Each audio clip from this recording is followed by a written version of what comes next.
welcome to The Founder, a show that drives towards inspiring a generation of creators through the origin stories of founders that has innovated a creation that started as a tiny thought. Well, today we have the guy who became the talk of the town with the before and after picture on social media. But how did he become who he is today, and who is he now? Well, let's find out. Let me warmly welcome the guy behind Fitness Island, Joel Thilakarathne. Well, how are you doing today, Joel? I'm doing great, thanks for having me.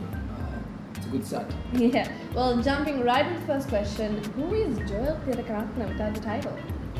I think just as any other person, someone who's ambitious, someone who likes to set goals and go after it. But yeah, just a fun dude. Okay. Well, what made you start up this whole thing, and where did the idea and inspiration come from?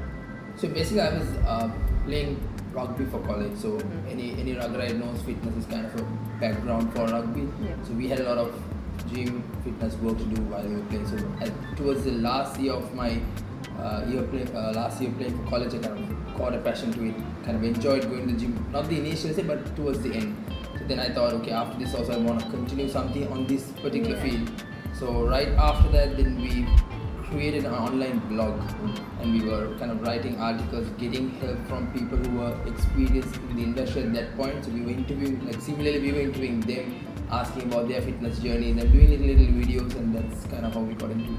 That's quite interesting. Well, out of all the opportunities you had in the world, why did you get into the fitness field? And the whole experience of bringing down sponsors and creating this fitness expo and all of that? I think it's actually kind of random more than it being very intentional.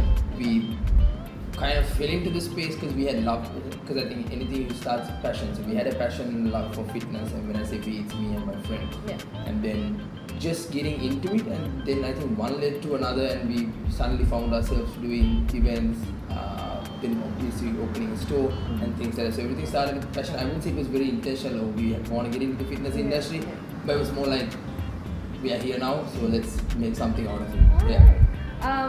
Well, we have so many economical issues, and doing a supplement and fitness business can be quite tricky given the situation, right? So how did you manage all of this, and the stress that comes along doing this? I think it's always tough. Not the economy context is not always perfect. Yeah.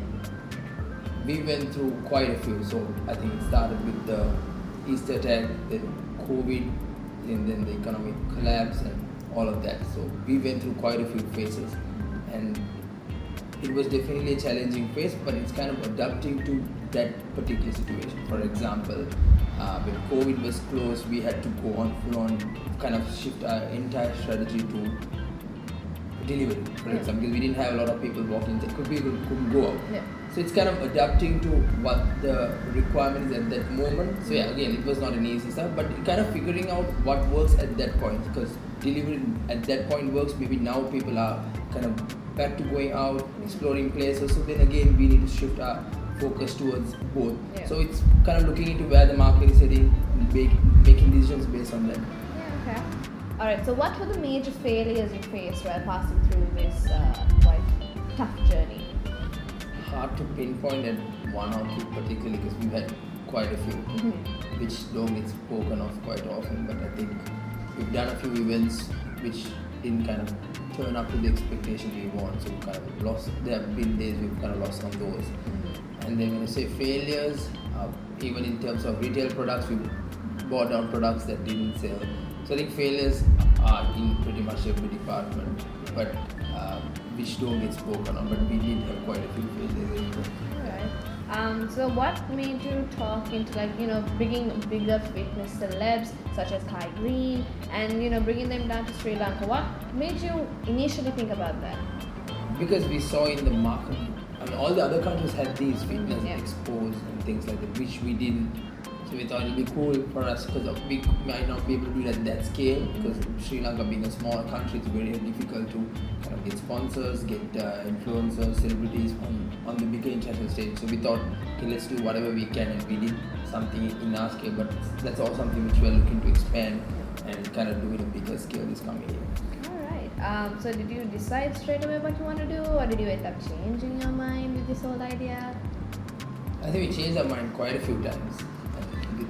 I think with anything, it's basically what works.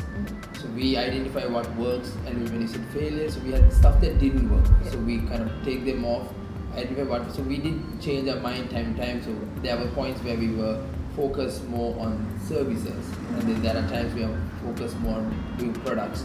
So that kind of changed time to time. Yeah. All right. So are you satisfied, so now? Am I satisfied? So I guess not. The reason why I say that is weirdly in like entrepreneurship or you're doing a business, I don't think you're ever satisfied, which is a good thing and also a bad thing. So you're always like, what's next? And that's always in your mind. So it's to answer that question in one word, I would say probably not, but also could be a good thing, could be a bad thing. I guess you'll never know because you're always wondering what's next. So probably not.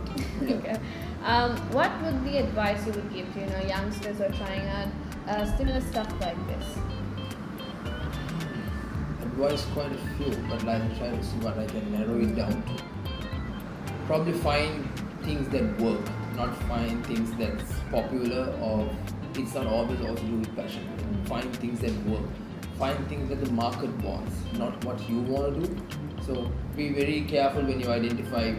Don't do things because it's popular. Don't do things because it's your passion. Sometimes it's popular to say do your passion, but if your passion is not something that can make you a living, or that might not be. So find what the market is looking for and do something that. Then along the way, find a fun way to do it.